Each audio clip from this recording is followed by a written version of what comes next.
Mari kita membaca kitab suci dari Ibrani pasal ke-11. Ibrani pasal ke-11, kita akan membaca bersama-sama dari ayat yang 23. Ayat ke-23. Saya membaca satu kali, lalu saudara-saudara membaca satu kali. Karena iman, maka Musa setelah dia lahir disembunyikan selama 3 bulan oleh orang tuanya. Karena mereka melihat bahwa anak itu elok rupanya, dan mereka tidak takut akan perintah raja. Kita membaca bersama surat 24. Karena iman, maka Musa setelah dewasa menolak disebut anak putri Firaun. Karena iman, maka Musa telah besar, dewasa. Dia menolak disebut anak putra Firaun. Mari kita berdoa sekali lagi. Pimpinlah pikiran kami masuk ke dalam kebenaran, sehingga kami boleh sungguh-sungguh mengerti apa yang ditulis di dalam kitab suci, yang menjadi cermin bagi sifat manusia, menjadi pedoman bagi hidup manusia, menjadi pengoreksi bagi etika manusia, menjadi dasar untuk membangun iman bagi kami masing-masing. Kami berterima kasih. Dalam nama Yesus Kristus, penebus dan juru selamat kami yang hidup, kami berdoa. Amin. Minggu lalu kita berbicara tentang Musa disimpan 3 bulan oleh ayahnya. Dan setelah itu, maka terjadilah sesuatu peristiwa di mana Tuhan campur tangan untuk berada di dalam kesulitan yang besar bagi manusia. Tidak seseorang bisa membayangkan jika Musa dibunuh, lalu sejarah dunia sampai sekarang akan menjadi apa. Kalau saudara melihat di Parliament House, Kongres Amerika, tempat persidangan yang paling penting, maka di tempat pidatonya Presiden Amerika, di atasnya ada nama, yaitu Musa. Saudara-saudara, mengapa nama Musa ditaruh di situ? Karena dianggap dia orang yang paling berkontribusi. Dia menegakkan hukum yang menjadi dasar etika dan moral seluruh dunia. Yang keliling di dalam ruangan itu masih ada nama-nama seperti Hammurabi, ada nama-nama seperti orang seperti Prancis, yaitu Rousseau, lagi ada Solon, lagi ada Voltaire, lagi ada Montesquieu. Nama-nama besar sepanjang sejarah ditaruh di situ, menyatakan bahwa orang Amerika setuju bahwa penegakan hukum dan pemerintahan yang sah mempunyai dasar daripada konsep-konsep kontributor ideologi yang besar. Dan di antara semua itu, Musa yang paling penting. Musa yang ditaruh di tempat yang paling tengah, karena 10 hukum mengenai tujuan manusia hidup dan perintah Allah kepada manusia, serta pertanggungjawaban manusia tentang moral, baik di dalam iman kepada Tuhan, baik di dalam etika kepada manusia, itu ditegakkan melalui Musa sehingga manusia mengertinya. Saudara-saudara sekalian, jikalau Musa tidak pernah hidup di dalam dunia, jikalau Musa tidak diselamatkan pada waktu dia masa bayi, apakah yang akan terjadi sepanjang sejarah? Tidak ada orang bisa mengerti. Tidak ada orang bisa menilai kembali sejarah akan menjadi apa. Sebagaimana Pensis, satu buku yang ditulis oleh seorang yang agung namanya Blaise Pascal dari Prancis. Di dalamnya ada satu kutipan, satu istilah yang mengatakan, jikalau Cleopatra hidungnya kurang setengah inci saja, seluruh sejarah akan berubah dan berlain dengan apa yang kita tahu sekarang. Saudara-saudara sekalian, sehingga sejarah tidak boleh dimengerti sebagai sesuatu peristiwa yang tumbuk untuk mengakibatkan sesuatu cerita umat manusia yang membabi buta. Saudara-saudara, sejarah harus dimengerti ada campur tangan Tuhan di dalamnya untuk mengizinkan hal-hal tertentu terjadi, untuk memungkinkan hal-hal yang dimaksudkan Tuhan yang lebih tinggi daripada hal-hal yang kita lihat sebagai kesulitan itu sebagai fenomena. Saudara-saudara, dengan demikian iman Kristen dan wahyu kebenaran dari Tuhan mengajar kepada kita, Allah ikut bekerja di dalam segala sesuatu untuk mendatangkan faedah bagi mereka yang mencintai Tuhan. Allah ikut campur tangan di kesulitan-kesulitan anak-anaknya, supaya menyatakan bahwa dia tetap adalah Allah yang boleh kita imani.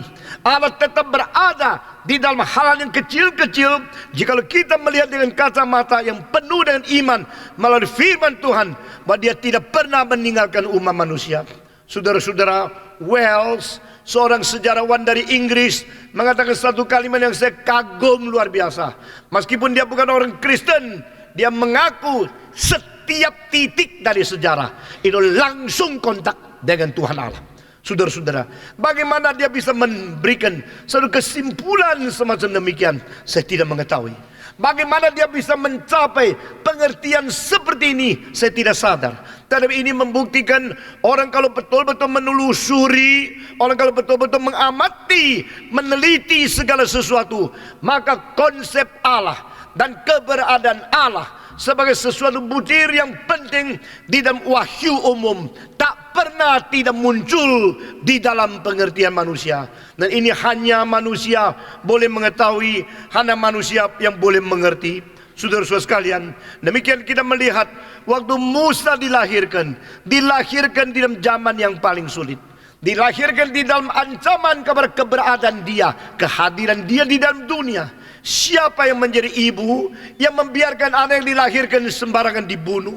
Siapa yang menjadi orang tua yang memperbolehkan bayi yang begitu lucu, begitu mungil mendapatkan nasib yang malang? Saudara-saudara, sehingga pada waktu Musa dilahir, dia dilahir dengan keadaan yang elok sekali, dengan keadaan rupa yang bagus sekali, dan mengalami satu zaman yang sulit sekali. Nah, saudara-saudara, ini sesuatu kontradiksi. Tetapi segala sesuatu yang kontra tidak tentu menjadi rusak, tidak tentu menjadi tidak baik. Mungkin menjadi sesuatu keharusan di mana Tuhan menguji, Tuhan melatih, Tuhan membentuk, dan Tuhan menyempurnakan rencananya jauh lebih tinggi daripada kemungkinan kita memikirkan. Saudara-saudara, jikalau pada waktu Musa dilahirkan tidak ada perintah dari raja untuk membunuh semua anak bayi yang laki-laki dari orang Israel, maka Musa mungkin tidak menjadi seorang yang begitu agung. Jikalau Musa tidak pernah mengalami kesulitan begitu besar, tak mungkin orang Israel keluar dari tanah Mesir. Jikalau Musa tidak dibuang di kali, tak mungkin ketemu dengan anak perempuan Firaun yang sedang membawa banyak orang mandi dan berada menikmati alam di sana. Jikalau Musa tidak diadakan di dalam zaman itu, maka tidak mungkin dia mempunyai kesempatan untuk mengerti akan rencana Allah yang begitu agung, bukan hanya untuk Israel, bahkan untuk seluruh umat manusia. Saudara, kita kalau terus pikirkan jikalau, pakailah imajinasimu yang dikuduskan oleh Tuhan, pakailah pengertianmu untuk menganalisa Alkitab, engkau akan sadar segala sesuatu yang terjadi secara fenomena sangat jahat, secara rencana Allah sangat misterius. Saudara-saudara, orang yang hanya melihat gejala, hanya melihat fenomena, selalu terkurung oleh awan gelap. Orang yang hanya melihat kesulitan-kesulitan di sekitarnya selalu mengakibatkan suatu sunggut-sunggutan yang tidak perlu kepada Tuhan. Lalu kita mengalirkan air mata, kita melihat tidak ada harapan, kita lihat semua ini susah, dengan tidak mengetahui ada rencana Allah yang ajaib, misterius, yang jauh lebih tinggi daripada kemungkinan kita melihat di dalam kesulitan fenomena. Saudara-saudara, mari kita belajar menjadi orang Kristen yang bersifat positif. Mari kita belajar menjadi orang Kristen yang bermental positif. Mari kita belajar menyerahkan segala sesuatu kepada Tuhan dengan sungguh-sungguh berperasaan dan tanggung jawab, takut kepada Tuhan, dan sungguh-sungguh memberikan hati untuk dipimpin oleh Tuhan dengan mutlak. Maka pada satu hari kita akan melihat keindahan-keindahan yang belum pernah kita pikirkan itu akan terjadi. Saudara-saudara, Musa akhirnya dibawa pergi ke rumahnya sendiri, diasuh oleh mamanya sendiri dengan status sah, bukan status curi-curi. Tidak perlu lagi simpan 3 bulan. Tidak perlu lagi dia takut anaknya berteriak-teriak dengan suara keras sehingga akhirnya ditangkap dan dibunuh. Tidak perlu, karena dia sekarang mendapatkan mandat daripada anak perempuan Firaun untuk mengasuh anak bayi ini sampai dia menjadi agak besar, boleh dikirim kembali ke dalam itu istana. Nah saudara-saudara, Alkitab tidak catat umur berapa Musa selesai diasuh oleh ibunya, atau setiap harikah memberikan susu, memelihara dia, lalu bawa dia masuk ke istana untuk dilihat perkembangan kesehatan dari anak ini bagaimana.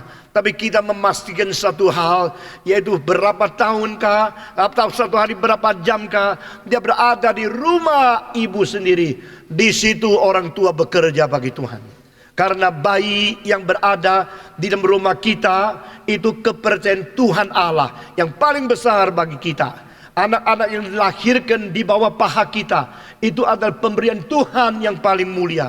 Nah mereka kalau dididik, diberikan teladan, mereka diberikan pengertian firman Tuhan, itu akan menjadi iman kepercayaan yang mempengaruhi mereka dan memberkati seluruh lingkungan di mana mereka berada. Saudara-saudara, di dalam abad ke-16 ada seorang Katolik yang namanya Ignatius Loyola.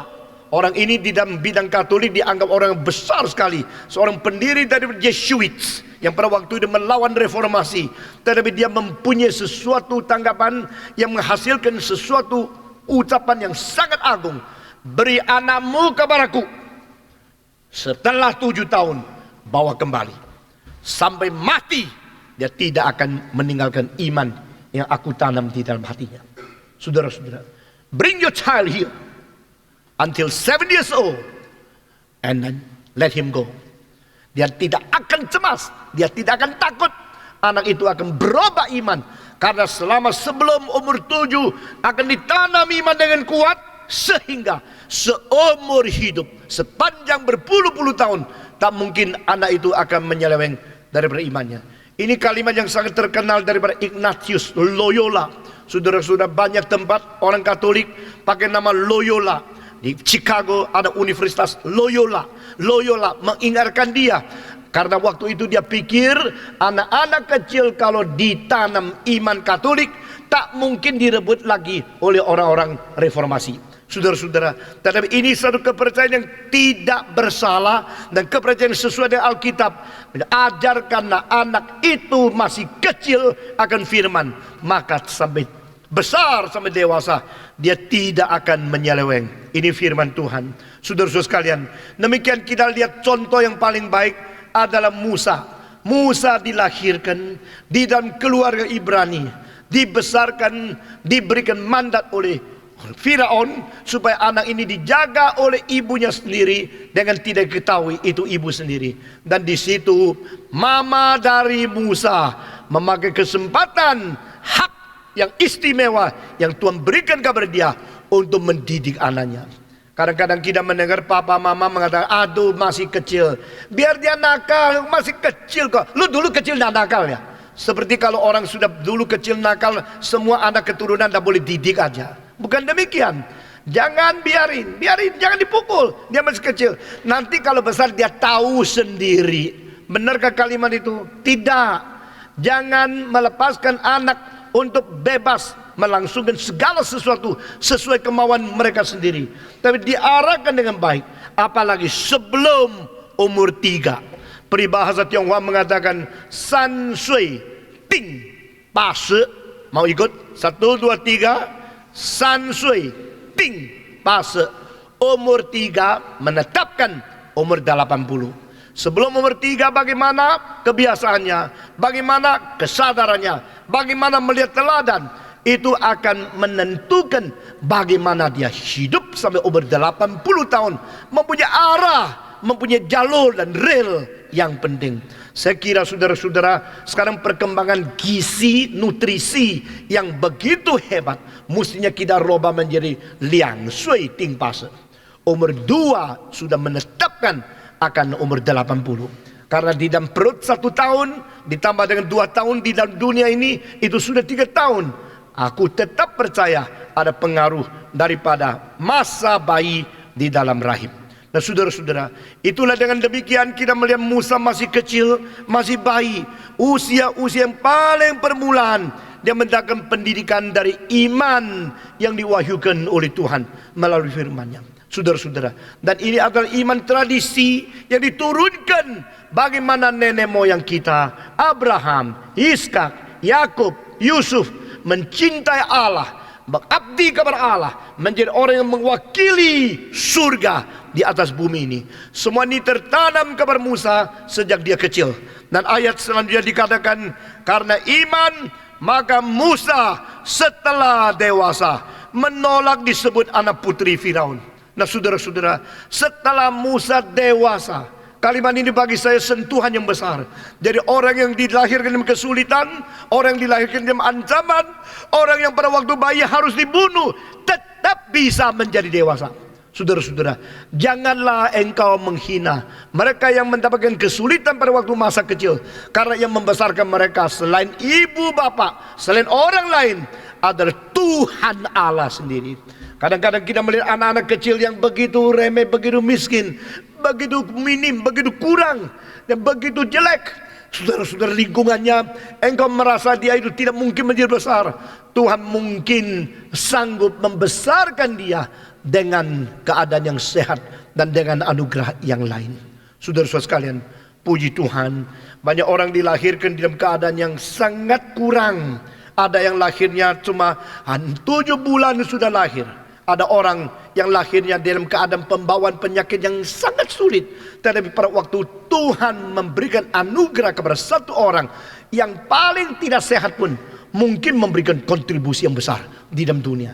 Sedangkan ada orang yang lahirkan dalam keluarga yang kaya luar biasa, setelah dewasa menjadi bandit, menjadi perusak masyarakat, menjadi orang yang hanya berfoya-foya, dan menjadi orang yang tidak ada kontribusi apapun kepada sesama manusia.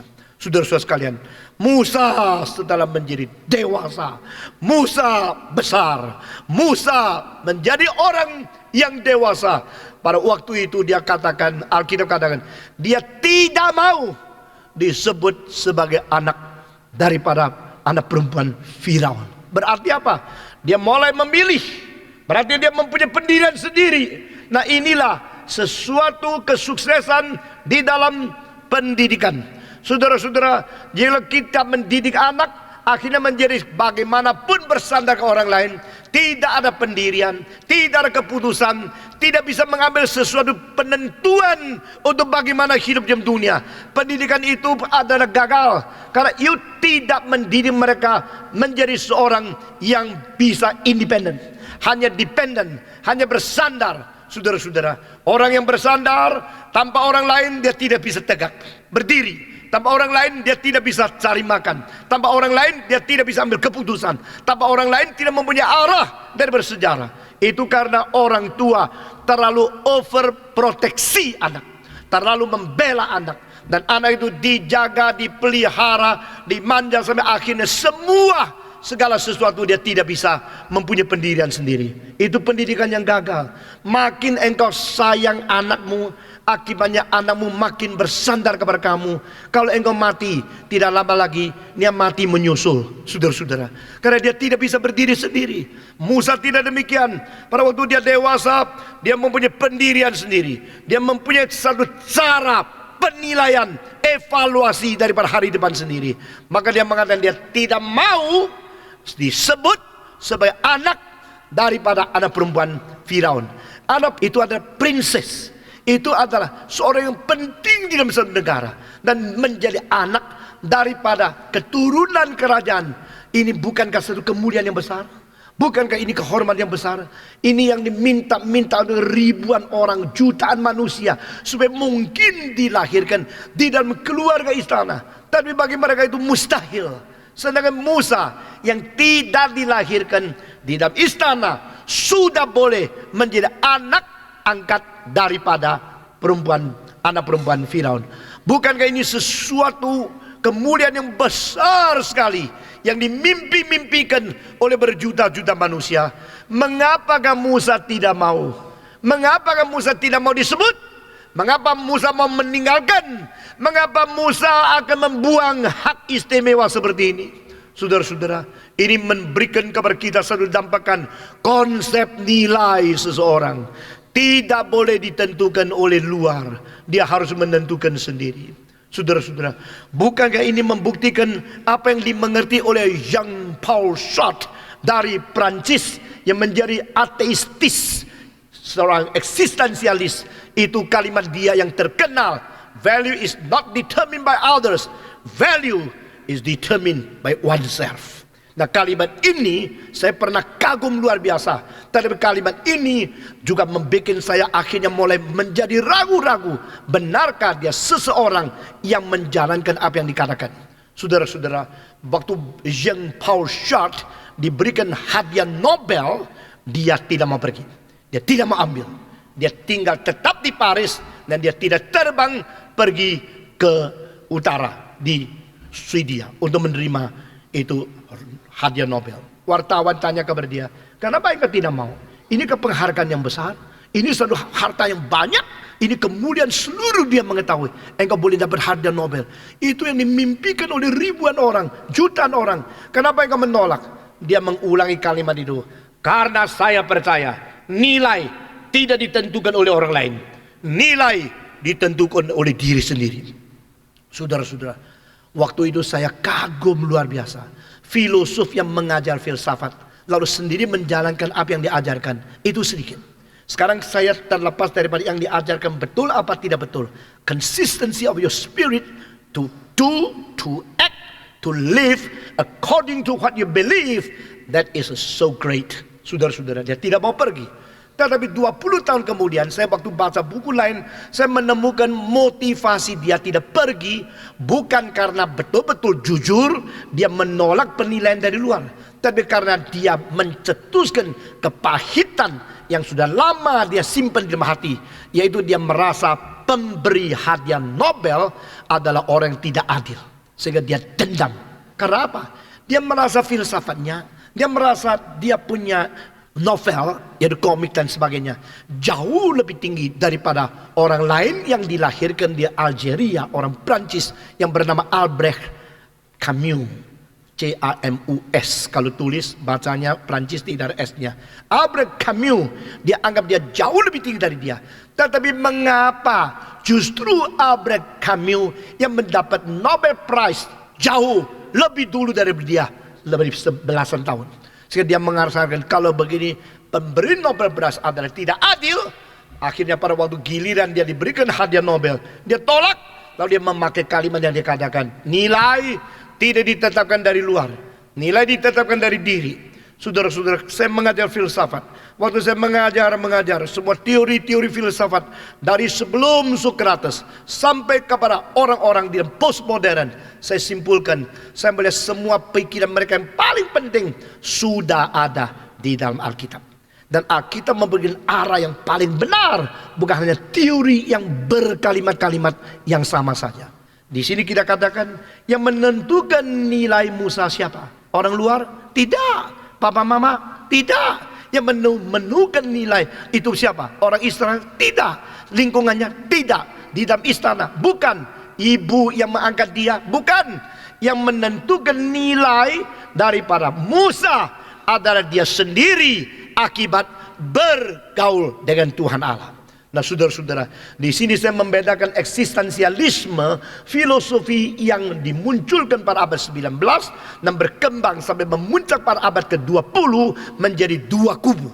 Kubu pertama theistic existentialist dan kubu kedua atheistic existentialist. Yaitu eksistensialisme yang bertuhan dan eksistensialisme yang tidak bertuhan.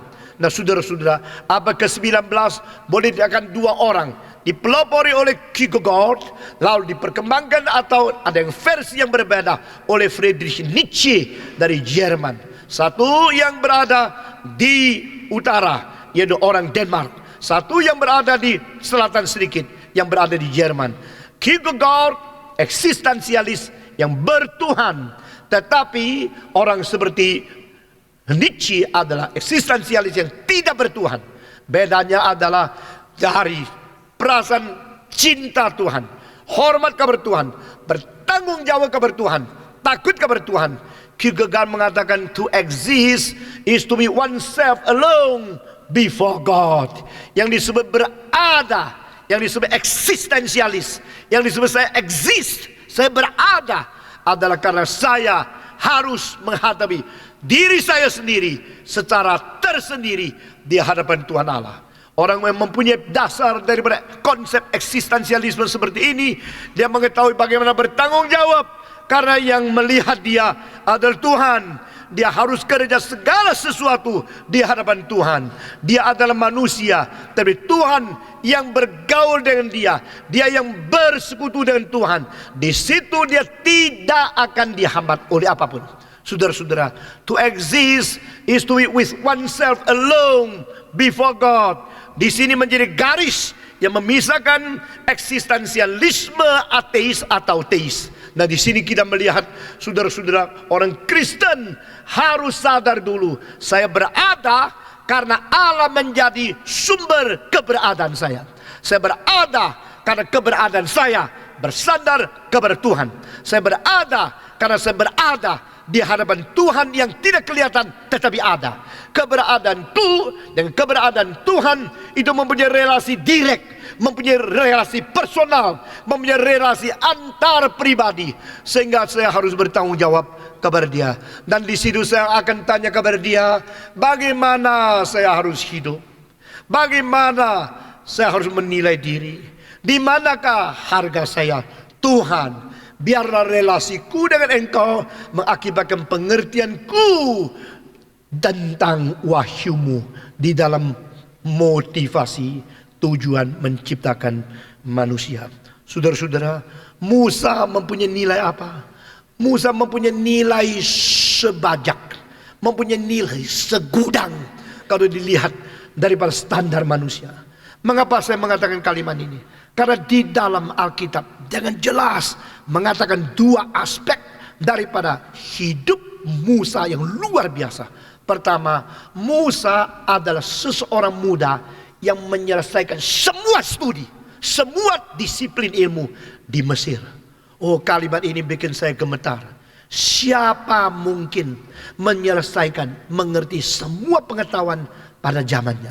Saudara-saudara, di UI saya tidak tahu ada berapa fakultas, ada beberapa divisi, berapa disiplin akademis yang disodorkan UI. Meskipun tidak ada nama di dalam 15 yang terbesar universitas di seluruh Asia, tetap terbaik di Indonesia. Saudara-saudara, saya tanya, kalau di situ ada fakultas hukum, fakultas kedokteran, fakultas arsitektur, fakultas akan insinyur, fakultas mesin, fakultas teknik, apa saja, fakultas ekonomi. Coba tanya, mungkinkah engkau masih muda selesai studi semua pengetahuan yang disodorkan oleh UI? Tak mungkin, bukan? Pada waktu Calvin College, seorang wakilnya datang di Indonesia, saya tanya kepada dia. Dan waktu saya pergi ke Amerika, saya ketemu lagi dengan dia. Saya tanya, Calvin College berapa fakultas di dalamnya? Satu college, bukan satu universitas. Satu college. Kalau biasa kita lihat di Asia college itu satu kamar juga berani pakai college. Dia mengatakan kita hanya mempunyai 78 divisi. Saudara-saudara, sudah 78 fakultas namanya college. Saudara-saudara, itu begitu rendah hati. Nah, di dalam tradisi Katolik Protestan sama. Mereka kalau sudah pakai nama yang baik, nama itu dipelihara baik-baik. Boston College yang derajatnya jauh lebih tinggi daripada Boston University. Saudara-saudara. Dan di dalam bidang-bidang tertentu mereka memimpin di dalam seluruh akademis di dalam Amerika. Terus pakai nama Boston College. Boston College saja. Nah, saudara-saudara, di dalam college Kristen seperti Calvin College, 78 divisi fakultas. Mungkinkah seorang muda mendapatkan semua?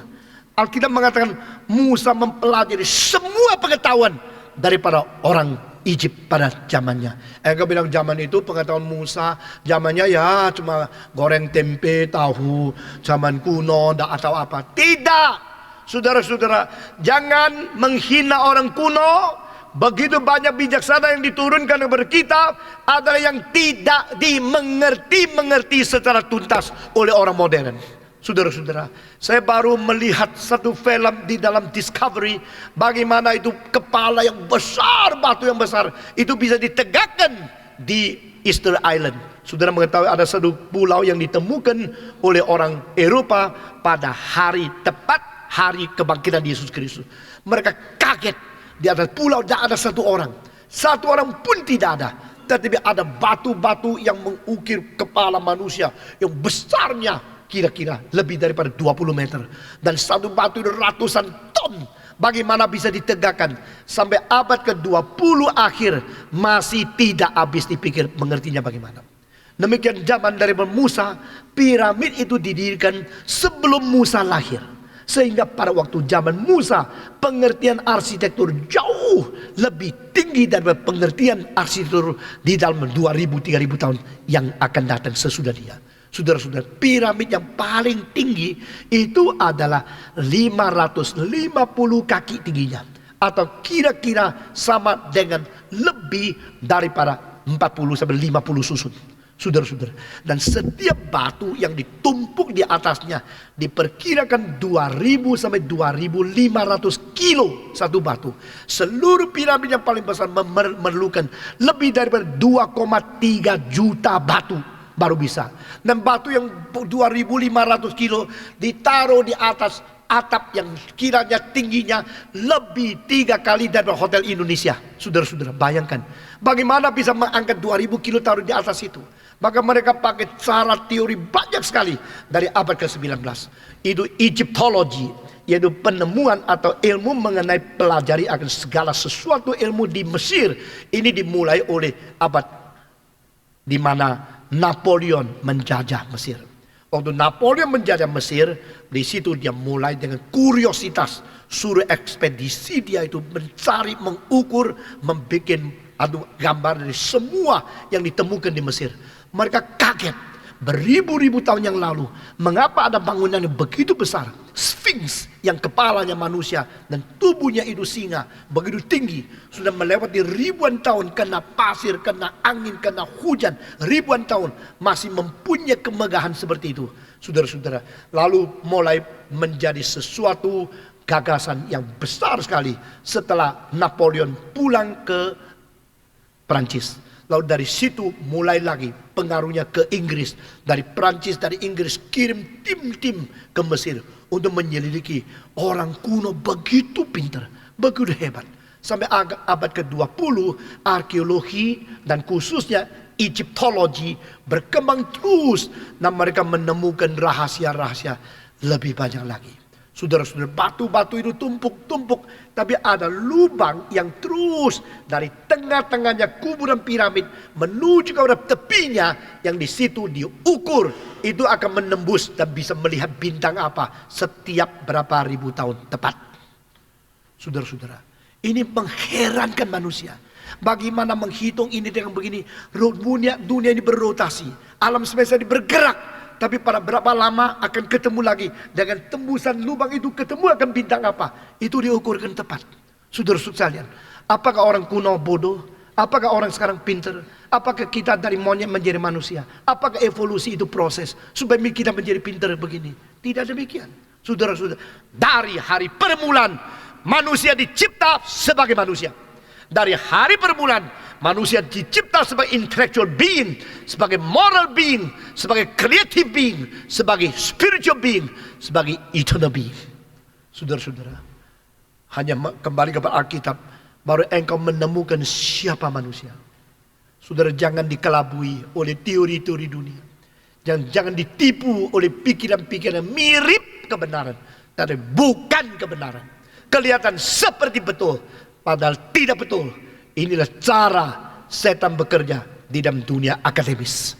Saudara-saudara, bukan saja demikian, kita melihat banyak juga orang-orang Kristen memakai ayat, memakai istilah Alkitab untuk roba-roba, untuk menempati semua istilah dari Sigmund Freud dan sebagainya. Dan itu tetap bukan Alkitab. Itu adalah Sigmund Freud pakai jubah Kristen. Jangan kita anggap kita pintar. Mari kita kembali ke firman. Semua ajaran-ajaran khususnya teori-teori yang membentuk ideologi anti-Kristen yang ditimbulkan dalam abad ke-19 tidak pernah membawa bijaksana dan dasar iman dan kuasa moral lebih tinggi untuk menginspirasikan umat manusia dibanding daripada kitab suci. Saudara-saudara, hari ini banyak bagian yang kalimat-kalimat perlu didengar lebih dari 1-2 kali. Bukan hanya sepintas lalu saja. Karena ini menyangkut banyak pelajaran dan banyak hal-hal yang penting.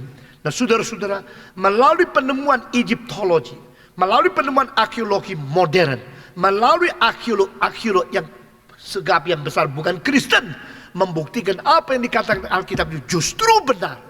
Sehingga orang-orang liberalisme dalam teologi, khususnya daripada Ferdinand Christian Bauer dan orang-orang seperti Ardo von Hanak, Herman William dan sebagainya di abad ke-19 menyatakan segala sesuatu yang kritikal Alkitab, menyatakan kebodohan mereka sendiri. Yang benar adalah firman Tuhan, bukanlah mereka menganggap diri akademis di abad ke-19. Saudara-saudara sekalian, dan kita baru melihat keagungan pengertian Mesir jauh lebih besar daripada yang bisa kita bayangkan.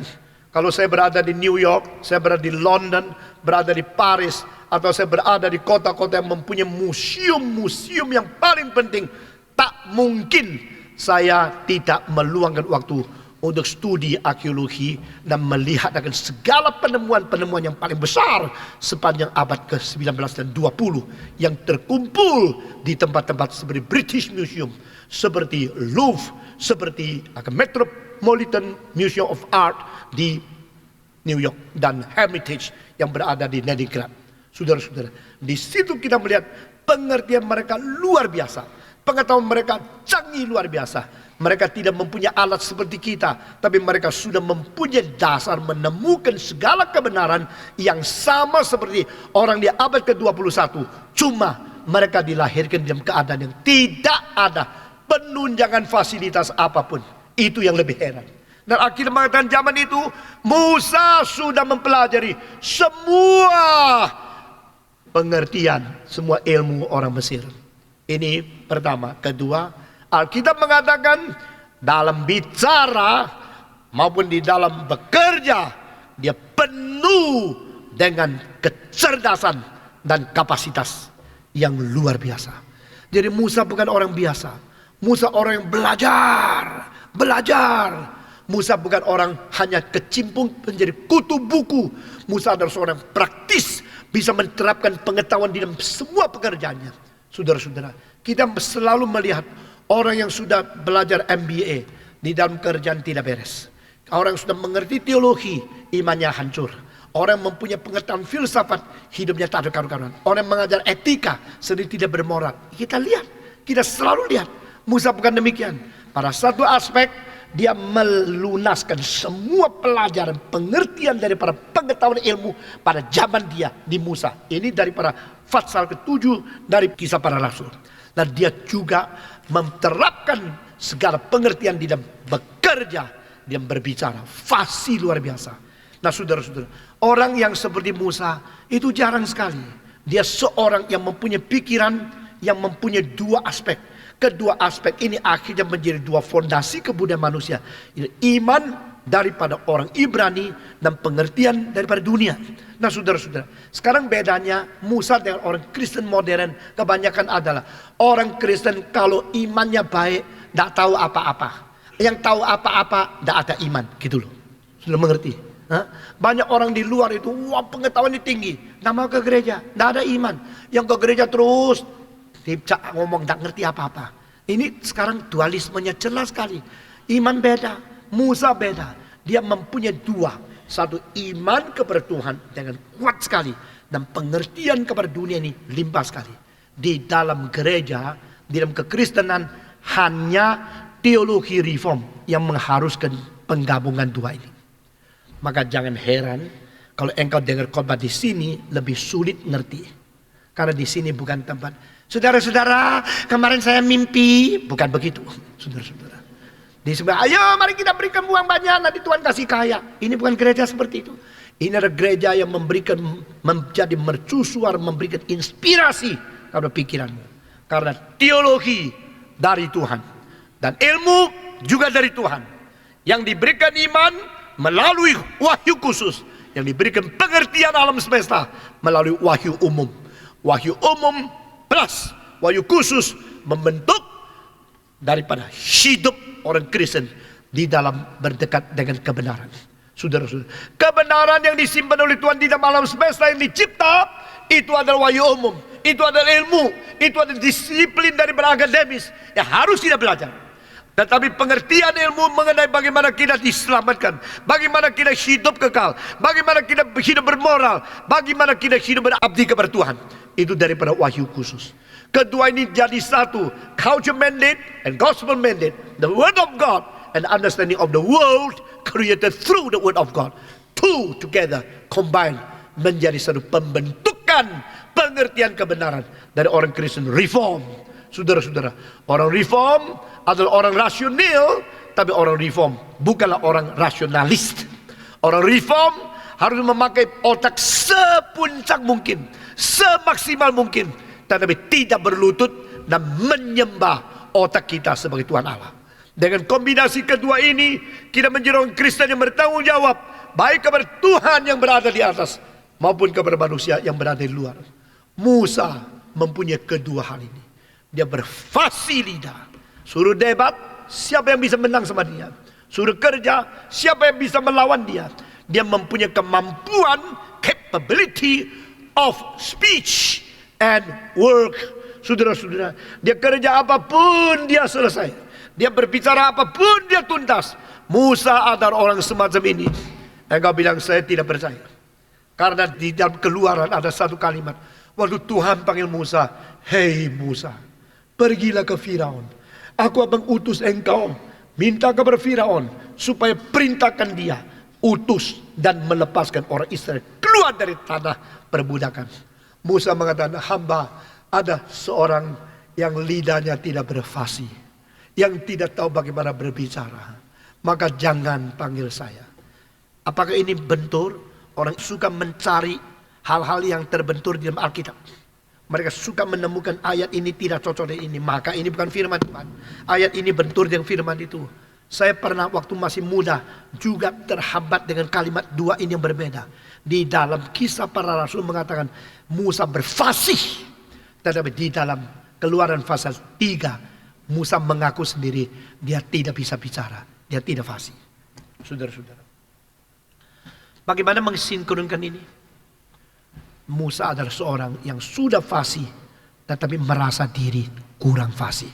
Itu pengharapan gereja. Itu pengharapan kerajaan Allah.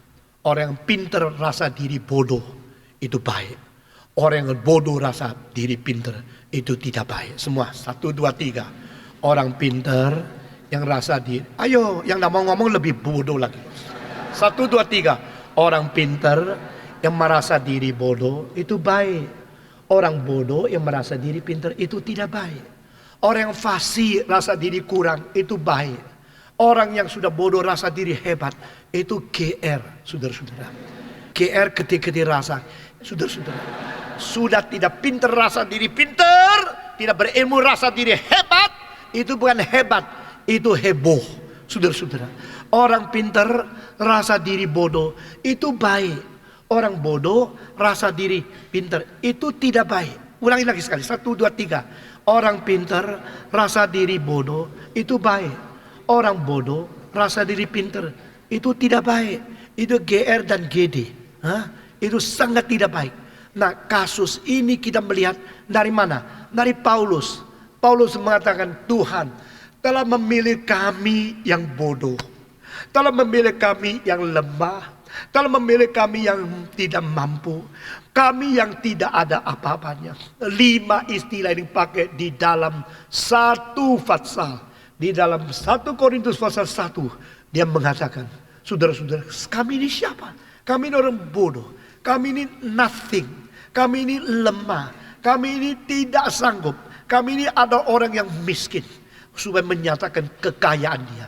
Padahal kalau sudah bandingkan Paulus dengan Petrus, dengan Yakobus, dengan Yohanes, dengan Bartolomeus, dengan semua Thomas dan semua murid yang lain, dia di antara semua rasul Allah ada yang paling kuat, paling berani, paling mempunyai pengetahuan, paling hebat, paling berbijaksana, paling rajin melayani. Justru dia merasa diri kurang. Orang yang terus merasa diri kurang, akhirnya gampang lepas dari kekurangan. Orang rasa diri cukup.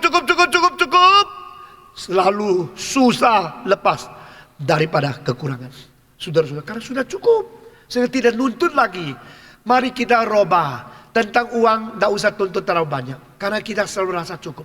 Tentang ilmu pengetahuan, tentang rohani, tentang iman. Mari kita selalu rasa diri tidak cukup. Supaya kita tambah terus. Saudara-saudara, biasa kita mempunyai kerendahan hati yang salah kaprah. Kita mempunyai kerendahan hati yang pura-pura. Kerendahan hati yang tidak pada tempatnya.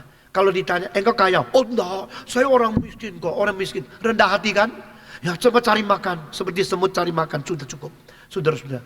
Tapi kalau ditanya, engkau rohaninya baik? Oh lumayan, memang lumayan. Ya, imannya lumayan. Jadi dalam hal rohani, kita selalu rasa lebih dari cukup. Sehingga tidak mau dikoreksi, tidak mau dengar lagi, tidak mau maju lagi, tidak mau menuntut lagi. Ada seorang ahli arloji. Saya sendiri gemar arloji. Dia ahli arloji. Dia koleksi arloji yang termahal ratusan. Waktu saya lihat saya kaget. Begitu mahal, begitu banyak terbaik dia ada. Lalu saya tanya, yuk kebaktian di mana? Dia menjawab, di ini. Saya bilang, oh di situ. Ya sudah puas. Sama saja kan? Dia tanya sama saya. Sama saja kan? Kita orang Kristen berbakti di mana? Sama saja. Asal berbakti kepada Tuhan. Saya bilang sama saja. Oke, makanya arlojimu ganti aja. Semua ganti. Sama saja. Dia tidak jawab dia. Minggu selanjutnya dia mulai mikir. Kemana baru baik ya? Mesti dengan khotbah yang bagaimana baru baik. Dia mulai berubah. Saudara-saudara. Sama saja. Sama. Kalau gini engkau sudah umur 30. Saya sudah mau nikah. Sudah waktunya nikah. Lalu gimana ya? Aduh, carikan satu ya. Yang apa? Tidak peduli. Pokoknya perempuan sudah. Itu sama saja. Mau begitu? Saat tertentu engkau GR. Saudara, tidak sama. Tidak sama. Kebenaran dimengerti dengan sungguh-sungguh jauh lebih indah dari memiliki berlian-berlian. Saudara-saudara. Kebenaran dimengerti dan dijalankan dengan tepat jauh lebih bermutu dari memiliki harta benda yang tidak habis-habis dihitung. Saudara-saudara sekalian, Musa adalah seseorang yang bukan sedang mempunyai segala pengetahuan, ditambah dengan rasa diri kurang tahu. Itu indahnya. Musa adalah seorang yang berfasih berkata-kata, ditambah dengan dia rasa dia kurang. Itu indahnya. Saudara-saudara, saya bukan lagi anak muda. Dan saya sudah pernah mendidik pendeta lebih dari 1.500 orang. Dari tahun 64 bulan Januari sampai sekarang. Saudara bayangkan berapa tahun. Hampir 40 tahun. Mendidik pendeta, penginjil-penginjil. Kalau saya sekarang boleh katakan ada dua macam pendeta. Yang biasa-biasa anggap diri hebat sekali. Ada yang sangat-sangat berbakat. Rasa diri kurang sekali. Saudara-saudara. Biar kita belajar. Musa setelah besar. Dia tidak mau disebut anak dari anak perempuan Firaun. Kenapa? Karena dia mempunyai the way to determine his own direction with the value concept. Dia mendengarkan aksiologi yang tidak ada sanggup pautnya dengan penilaian evaluasi orang lain. Silakan hina saya, aku tidak peduli. Aku mempunyai harga diri. Silakan memuliakan saya. Aku tidak akan kepancing. Saya tahu kelemahan saya. Orang yang mengenal diri dengan sesungguh-sungguhnya, itu murid Sokrates. Orang yang mengenal diri dengan sungguh-sungguhnya, itu murid kebenaran. Orang yang mengenal sungguh-sungguh tentang dirinya secara tepat, itu murid Paulus. Paulus mengatakan, jangan melihat dirimu lebih tinggi daripada seharusnya. Jangan menilai dirimu lebih daripada sepatutnya. Ini di dalam Roma fase 12 ayat ketiga. Cari kembali pentafsiran Roma yang dikhotbahkan oleh saya di Granada bertahun-tahun yang lalu. Cari ayat itu. Apa yang saya katakan saudara. Self-esteem, self-evaluation. Itu merupakan salah satu responsibilitas dan salah satu obligasi daripada psikologi yang paling penting. How to evaluate yourself, how to understand yourself, how to estimate yourself. Nah, jangan self-esteem yang cocok, engkau menghindarkan 6 macam dosa. Saudara-saudara, orang yang mengukur diri lebih tinggi dari seharusnya, dia merebut kemuliaan Allah. Dia menghina orang lain. dan dia menjadi congkak. Ini 3 dosa. Orang yang terlalu rendah menilai diri, 3 dosa lagi. Dia memarah-marahkan kepada Tuhan, menganggap Allah tidak adil, dan dia iri hati sama orang lain. Lalu dia menghina diri, menjadi orang yang tidak berharga diri. Saudara-saudara, 6 macam dosa ini selalu timbul karena engkau tidak mengenal diri, tidak bisa menilai diri. Paulus bukan demikian. Saudara-saudara, dia berkata, aku seorang yang dipenjarakan bagi Kristus, menganjurkan kamu supaya kamu hidup sesuai dengan anugerah panggilanmu. Dan dia mengatakan nasihat itu, calling and your work be integrated. Engkau harus bersatu. Waktu dia mengatakan kalimat itu, dasar penasihatnya dari mana? Aku yang dipenjarakan demi panggilan. Dia jalankan dulu, maka dia berani mengatakan. Setiap kali apa yang dikatakan dan yang dijalankan itu satu, itu menjadikan orang itu agung. Menjadi kebenaran itu bukan mati statis teori. Kebenaran itu menjadi satu praktek hidup yang menjadi teladan. Saudara-saudara sekalian, maka Musa, dia adalah seorang yang mengerti semua pengetahuan, rasa diri masih kurang. Dia mempunyai fasih yang luar biasa, rasa diri, lidahnya berat dan tidak bisa apa-apa. Karena apa? Karena dia mengatakan kalimat itu bukan kepada teman sekelas. Dia mengucapkan kalimat itu bukan kepada kawan-kawan yang sebaya. Dia mengatakan kalimat itu di hadapan Allah yang memanggil. Pergilah engkau ke istana Firaun. Beritahu kepada dia, let my people go. Dia mengatakan, oh Tuhan, aku lidahnya berat, aku bodoh, aku tidak fasih. Tuhan mengatakan, memang lu tidak fasih, begitu. Tidak, Tuhan tidak mau menerima kalimat itu. Tuhan cuma memberikan kepada dia, engkau kalau fasih pun jangan bersandarkan sendiri. Engkau kalau tidak fasih pun jangan menghina sendiri. Karena who is the one to make your mouth and your tongue? Siapakah yang menciptakan mulutmu? Siapakah yang menciptakan lidahmu? Saudara-saudara, dari kecil saya seorang minder. Sejak umur 3 tidak ada ayah. Saya selalu rasa diri jauh kalah sama orang lain. Tidak ada hak untuk banding sama orang lain. Semua orang di sekelasku ada papa, ada papa, ada papa. Saya tidak ada. Dan kita berada di dalam keadaan yang lebih sulit dari orang lain. Meskipun papa saya pernah kaya sekali, Tuhan tidak mengizinkan saya hidup di dalam kekayaan. Maka timbullah kesulitan-kesulitan yang besar pada waktu saya lahir. Saya percaya udara yang saya hirup pertama kali dalam hidup saya adalah asam meriam. Saya dilahirkan di dalam daerah peperangan yang sengit luar biasa. Dan pada waktu itu semua rumah tidak laku. Papa meninggal dunia umur 3. Mama harus kerja berat luar biasa membesarkan saya. Dan saudara-saudara, saya tahu ini semua itu direncanakan oleh Tuhan. Dan saya minta kalau saya ingin beli satu barang, Mama selalu tidak sadar dan tidak sengaja mengatakan, orang lain boleh beli, engkau tidak bisa. Kenapa? Mereka ada papa, engkau tidak ada. Maka saya hanya pergi, cucurkan air mata, minder. Saya bisa kerja apa seumur hidup? Saya seorang yang tidak ada apa-apa. Saya seorang umur 3 sudah begitu menjadi orang yang sangat sulit. Saudara-saudara, mengapakah Tuhan pimpin saya menjadi orang yang sudah berkhotbah kepada kira-kira 20 juta manusia? Saya tidak tahu. Saya terus rasa diri tidak bisa, tidak sanggup. Waktu saya disuruh di saat ngajar homiletik karena engkau khotbah banyak, cara khotbah kasih tahu sama mahasiswa. Saya bilang saya sampai hari ini belum tahu bagaimana berkhotbah. Kalau saya sudah umur 50 baru saya mau mengajar homiletik. Dan saya tidak percaya teknik-teknik khotbah bisa ditransfer dari satu orang kepada orang lain. Kecuali orang itu bergumul kepada Tuhan dan betul-betul di dalam kesulitan-kesulitan diasah oleh Tuhan. Sampai akhirnya bicara sesuai setiap kalimat jujur dari hatinya. Baru ada homiletik yang sungguh-sungguh. Itu sebab saya sampai umur 50 belum pernah mengajar homiletik. Yaitu teknik khotbah. Sampai di Jakarta, saya dirikan STTRI, saya dirikan Institut Reform. Baru saya mengajar 2 kali sampai hari ini homiletik. Dan saudara-saudara, dan saya tahu penuh dengan kelemahan. Bagaimana naik mimbar? Hari ini saya masih takut. Setiap kali main mimbar, saya gentar. Saya bukan naik mimbar dengan saya sudah berpengalaman banyak sembarangan saja. Tidak. Dari perasaan Anda tahu bagaimana saya berdiri di mimbar. Bagaimana saya mengutarakan firman Tuhan. Karena saya tahu saya tidak mampu. Saya harus bersandar kepada Dia. Tuhan berkata kepada Musa, engkau tidak berfasih lidah. Saya tidak akan terima kalimat ini.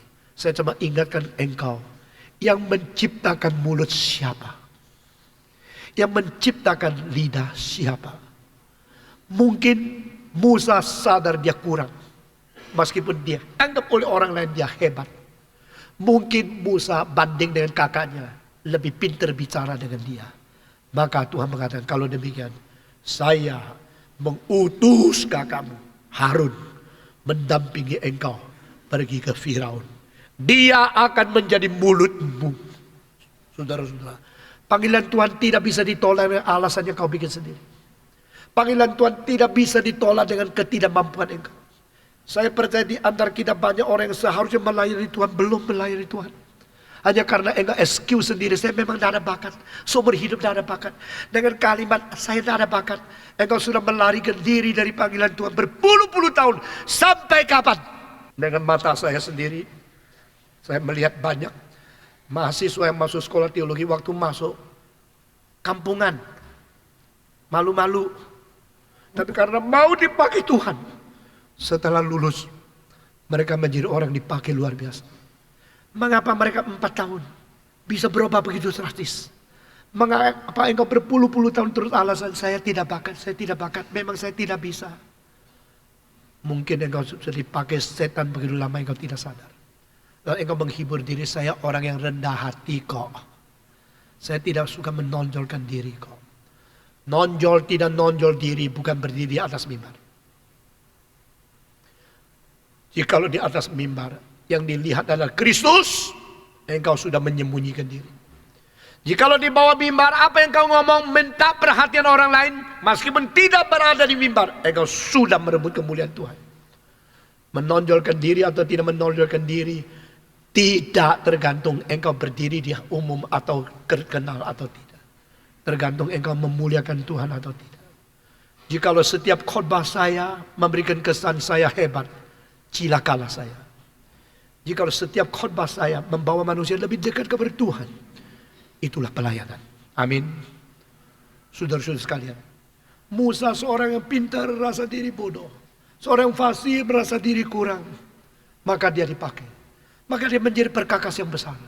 Mau menjadi perkakas yang besar, mau menjadi hamba Tuhan yang berada di tangan Tuhan dengan kuasa. Itu rahasianya. Rahasia paradoks. Rahasia tidak menganggap diri cukup. Rahasia terus menerapkan diri konsisten di bawah pimpinan Roh Kudus. Saudara-saudara. Dan kita melihat, mengapakah Musa tidak mau disebut sebagai anak daripada anak perempuan Firaun. Saya kira di sini ada 4 hal yang saya akan utarakan kepada saudara. Penilaian diri harus berdasarkan 4 aspek ini. Saudara-saudara, how to evaluate yourself, how to esteem yourself. Saudara-saudara, pertama, dia melihat nilai diri dari iman.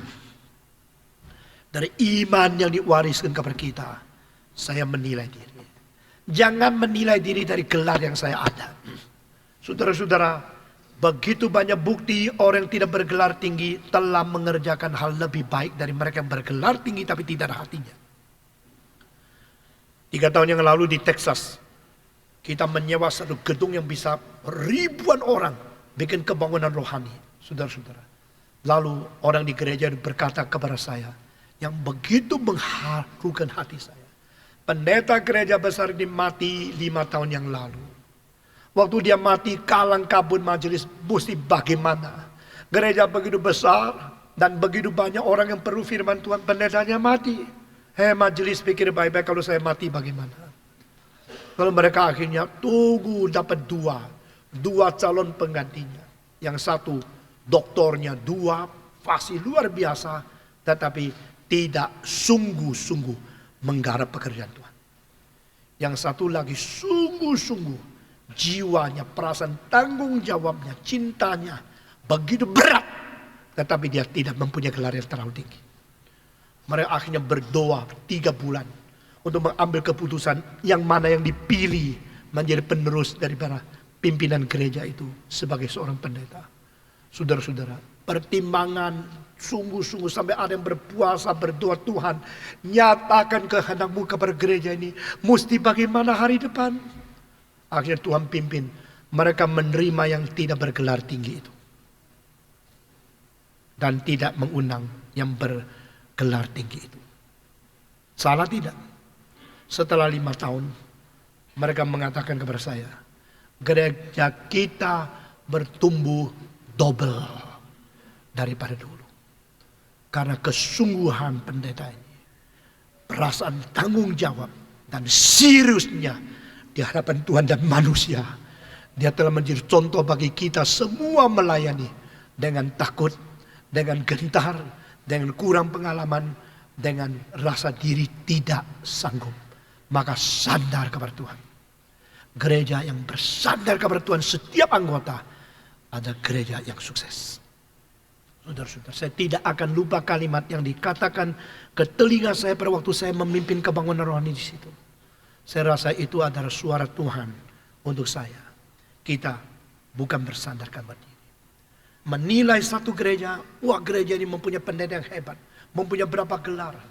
Saya sendiri pernah mengenal satu orang yang sama-sama khotbah dengan saya di beberapa tempat di dunia internasional.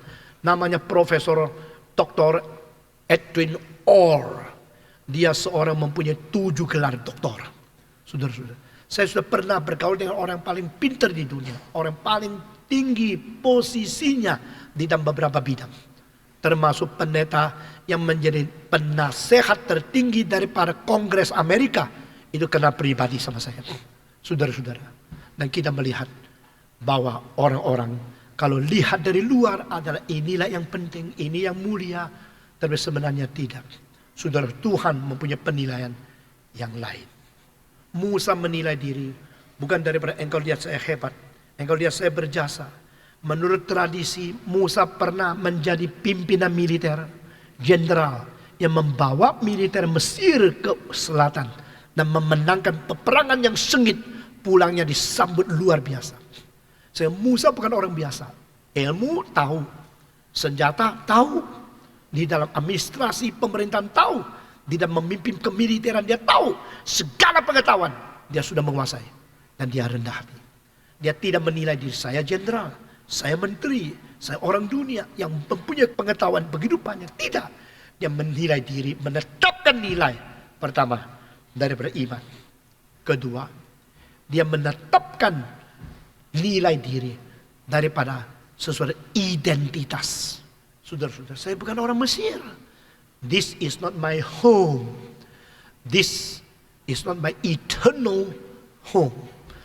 Musa jelas mengerti seperti apa sebelum Yusuf meninggal dunia. Bawalah tulangku, bawa tulang belulangku keluar daripada Mesir dan tanam aku di tempat yang lain bersama-sama dengan nenek moyang. Musa mempunyai konsep yang sama. Ini diturun kepada turun keturunan mereka. Apakah Anda menurunkan konsep dan nilai Kristiani kepada anakmu? Apa yang menurunkan akan konsep Kristiani kepada anak cucumu? Jikalau tidak, di dalam mungkin 50 tahun keluargamu menjadi yang lain-lain. Saudara-saudara, teologi itu menarik banyak orang mau datang kepada Tuhan, mau mencari bukan Tuhan, tapi mencari kekayaan dan sebagainya. Kalau saudara ternyata 5 tahun yang lalu pinjam uang, kredit uang dari bank begitu gampang, mulai 4 tahun yang lalu krisis moneter mulai nurun, dan sekarang makin turun sampai konsumen tidak mempunyai uang yang cukup untuk beli barang yang paling sederhana saja. Saudara-saudara, di mana Tuhan? Buktinya engkau memberikan kekayaan. Di manakah Tuhan menyatakan engkau Tuhan yang hidup? Saya kecewa kepada kamu. Tidak heran orang yang masuk gereja dengan motivasi kekayaan akan keluar dari gereja karena kekayaan tidak terwujud. Saudara-saudara, jika engkau datang kepada Tuhan dengan firman, dengan kebenaran Tuhan, engkau tidak akan meninggalkan gereja, tidak akan meninggalkan akan tempat ibadah, karena engkau mengetahui di situ engkau mendapatkan firman dan kebenaran yang sungguh-sungguh. Inilah yang kita tanam di dalam hatimu. Ada orang bilang, saya bosan dengar khotbah Stephen Tong. Saudara-saudara, you ngomong kalimat itu, saya tidak menjadi terharu atau menjadi bertobat. Itu malah memberitahu kepada saya, engkau belum mengerti kebenaran yang baik-baik. Saudara-saudara, saya tidak akan dikagetkan oleh siapapun yang mengancam, menghina. Saya cuma dikagetkan jikalau saya meninggalkan Tuhan. Jikalau saya beritakan tidak benar. Itu yang menjadi hal yang penting. Penilaian diri daripada iman. Penilaian diri daripada identitas siapa saya. Saya adalah anggota kerajaan surga yang sementara nampung di dunia. Semua. 1, 2, 3. Saya adalah anggota kerajaan surga yang sementara nampung di dunia. Identitas itu. Musa tidak akan ditarik dengan istana yang penuh dengan emas. Saudara-saudara, emas dari Ur 4000 tahun yang lalu dan emas dari Musa yang berada di Mesir sekarang dinilai begitu murni mengkagetkan dunia industri kemasan. Saudara-saudara sekalian. Dan istana daripada Mesir zaman Musa, Ur sudah tidak lagi hebat. Kerajaan terbesar di dunia itu adalah Mesir. Dia adalah orang yang tinggal di istana. Ini tidak menarik lagi. Tidak lagi menjadi sesuatu daya tarik bagi aku. Musa mengatakan, aku tidak mau disebut sebagai anak daripada putri daripada Firaun. Saya tidak mau. Saya mempunyai nilai diri. Dan nilai itu dianggap lebih tinggi daripada nilai istana. Saudara-saudara, identitas. Ketiga, manusia harus menilai diri daripada tujuan yang mulia. My glorious goal of life is not this. Saya mempunyai tujuan yang mulia.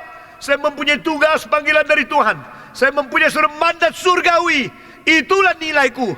Nilaiku tidak akan kecantol daripada godaan-godaan dan segala kekayaan di dalam dunia ini. Ini hal ketiga. Dan keempat, dia menilai diri dari perasaan tanggung jawab kepada bangsanya. Perasaan tanggung jawab kepada kaum pilihan. Saudara-saudara, saya harus bertanggung jawab kepada sekelompok orang yang Tuhan pimpin supaya saya menggarap.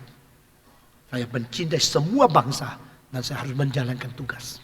Saudara-saudara sekalian, Musa mempunyai pemikiran yang betul-betul jelas bahwa Israel sekarang dianiaya, dibelenggu, diperbudak, dipersulit seperti ini. Dan pada satu hari kehendak Tuhan harus jadi. Saya pikir semua ini konsep jelas di dalam pikiran Musa. Saya siapa? Saya adalah seorang beriman kepada Tuhan. Saya ada seorang yang menjadi tetamu di dunia. Saya ada seseorang, ada panggilan surgawi. Saya ada seseorang bertanggung jawab kepada bangsaku. Itu sebab dia tidak mau disebut sebagai anak daripada putri Firaun. Saudara-saudara, maukah kita mengerti identitas kita sendiri, mengerti harga diri kita sendiri, menjadi orang Kristen yang bertanggung jawab? Mari kita berdiri. Bapa terima kasih, Bapa terima kasih, Bapa di dalam surga, beri terima kasih. Aku percaya kepada Allah, Bapa yang Maha Kuasa, Khalik langit dan bumi, dan kepada Yesus Kristus, anaknya yang tunggal Tuhan kita, yang dikandung dari Roh Kudus, lahir dari anak darah Maria, yang menderita sengsara di bawah pemerintahan Pontius Pilatus, disalibkan, mati dan dikuburkan, turun ke dalam kerajaan maut. Pada hari yang ketiga, bangkit pula dari antara orang mati, naik ke surga, duduk di sebelah kanan Allah, Bapa yang Maha Kuasa, dan dari sana ia akan datang untuk menghakimi orang yang hidup dan yang mati. Aku percaya kepada Roh Kudus, gereja yang kudus dan am, persekutuan orang kudus, pengampunan dosa, kebangkitan tubuh, dan hidup yang kekal. Amin.